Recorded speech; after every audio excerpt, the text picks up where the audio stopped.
ये कहानी है हरिपुर नाम के एक छोटे से गांव की, जहां एक गरीब किसान भीमा रहता था। खेत बंजर थे, बारिश सालों से नहीं हुई थी, लेकिन भीमा की आस्था अडिग थी। उसे भरोसा था भगवान शिव पर कि उनकी सारे दुखों को नष्ट करेंगे।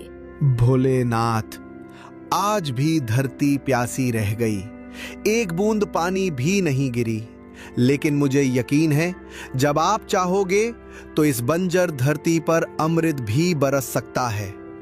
आपकी मर्जी के बिना एक पत्ता भी नहीं हिलता, तो ये खेत कैसे हरे होंगे? भीमा की पत्नी गौरी हाड़ी में पानी लेकर खेत जाती है और कहती है, भीमा, घर में दाल तक नहीं बची है, बस थोड़ा सा पानी बचा है और तुम अभी भी खेत में लगे हो। सुबह से तुम खेत में हो, तुम्हें भूख नहीं लगी? रोज मंदिर, रोज पूजा, और यहाँ घर में बच्चे भूखे हैं। गांव वाले मजाक उड़ाते हैं, सेठ रघुनाथ ताने कसता है। कब तक चलेगा ये सब? कब तक हम ऐसे ही जिएंगे? कब आएगा वो चमत्कार जिसकी तुम बात करते हो? गौरी, मेरी बात समझो। जिस दिन मैं शिव को छोड़ दूंगा, उस दिन खुद को भी खो दूंगा। मेरा वजूद उन्हीं से है। जब तक मेरी सांसें चलती हैं, मैं उनका नाम लूंगा, और जिस दिन वो चाहेंगे ना, उस दिन हमारे खेत ही नहीं, हमारी किस्मत भी चमक उठेगी।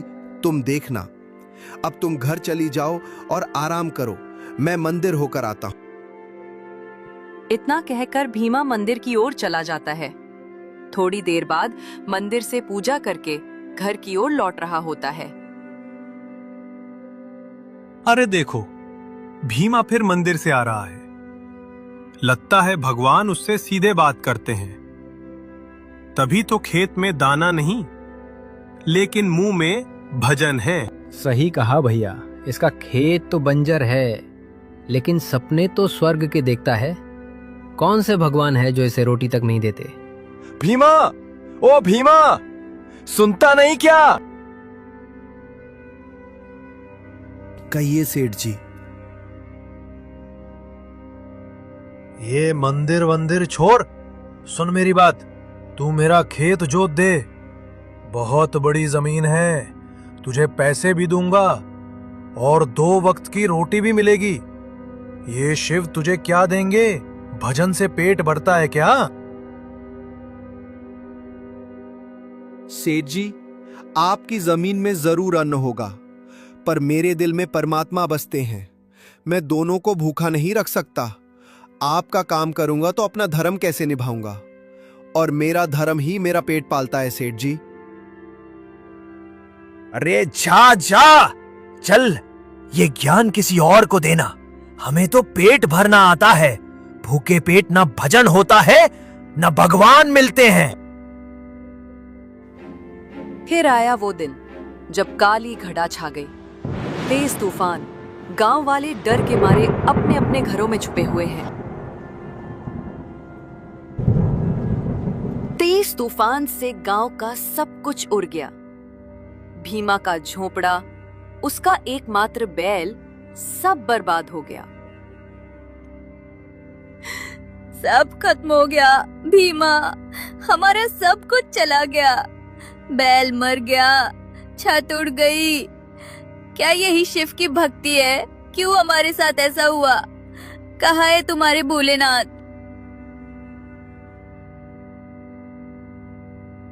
भोलेनाथ, आपने छीना है तो जरूर कुछ सिखाना होगा।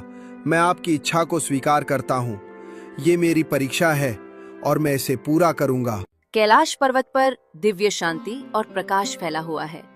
भगवान शिव के समक्ष नारद मुनि आते हैं। प्रभु, क्षमा करें, मैंने आपकी तपस्या भंग की, परंतु इस क्षण धरती पर एक ऐसा भक्त है जिसने मेरा मन विचलित कर दिया है। नारद, मैं जानता हूं तुम भीमा की बात कर रहे हो ना? प्रभु, आप सब जानते हैं, वो गरीब किसान भीमा जिसने सब कुछ गंवा दिया।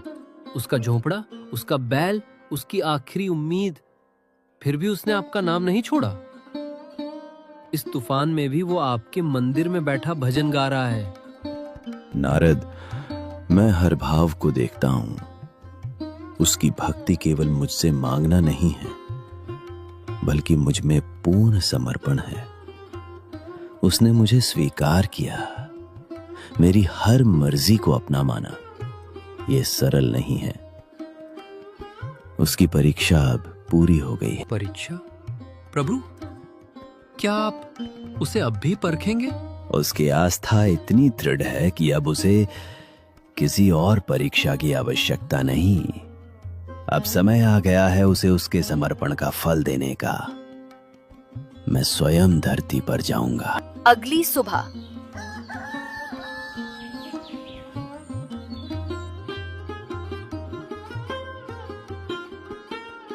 गौरी, ये आखिरी रोटी है, बस इतनी ही बची है। तुम खा लो, बच्चों को भी भूख लगी होगी। नहीं भीमा, तुम खाओ। तुमने कल से कुछ नहीं खाया। मैं बच्चों को किसी तरह संभाल लूंगी।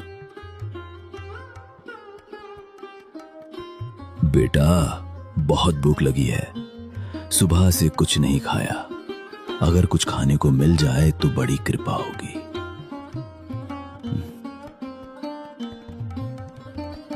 हमारे पास कुछ नहीं महाराज, आप देख ही रहे हैं। बस ये एक ही रोटी है और ये हमारे बच्चों की आखिरी उम्मीद है। हम भूखे मर रहे हैं। गौरी, शिव का ही रूप है हर साधु में। भूखे को भोजन कराना सबसे बड़ा धर्म है। महाराज, लीजिए, यह आपके लिए ही है।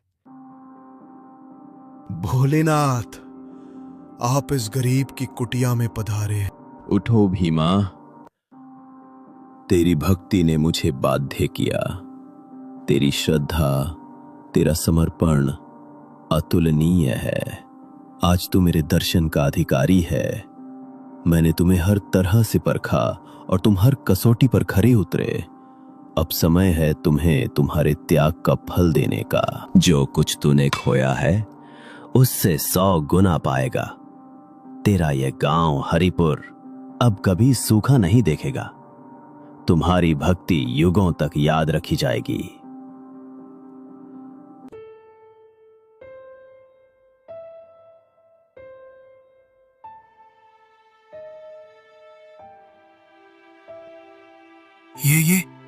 ये तो चमत्कार है। भीमा का खेत लहलहा रहा है। मैंने अपनी आंखों से देखा। सुबह तो ये बंजर था। और उसका बैल भी, वो तो मर गया था ना। ये सब भीमा की भक्ति का नतीजा है। सेठ रघुनाथ और गांव वाले भीमा के घर जाते हैं। भीमा, मुझे माफ कर दे भाई। मैंने तुझे ताना मारा, तेरी भक्ति को मजाक समझा। मैंने भगवान का अपमान किया, तुम्हारा अपमान किया। मैं कितना मूर्ख था। सेठ जी, भगवान सबको शिक्षा देते हैं। आपके हिस्से में पश्चाताप आया, ये भी एक वरदान है। अब आप समझ गए हैं कि धन से बड़ा विश्वास होता है। आज हरिपुर गांव में सुख है, खेतों में अन्न है और हर दिल में शिव का नाम। क्योंकि एक गरीब किसान ने हार नहीं मानी और सच्ची श्रद्धा दिखाई। उसकी भक्ति ने केवल उसका जीवन ही नहीं बल्कि पूरे गांव का भाग्य बदल दिया। हे भोलेनाथ, आपकी कृपा से आज हम सब समृद्ध हैं। मेरी बस एक ही प्रार्थना है, जो भी इस मंदिर में भूखा आए उसे सिर्फ रोटी नहीं विश्वास भी मिले, क्योंकि विश्वास ही सच्ची शक्ति है। आज समझ आया, भूख सिर्फ रोटी की नहीं होती, भूख विश्वास की होती है। और जिसने विश्वास पर भरोसा रखा उसे सब कुछ मिल गया।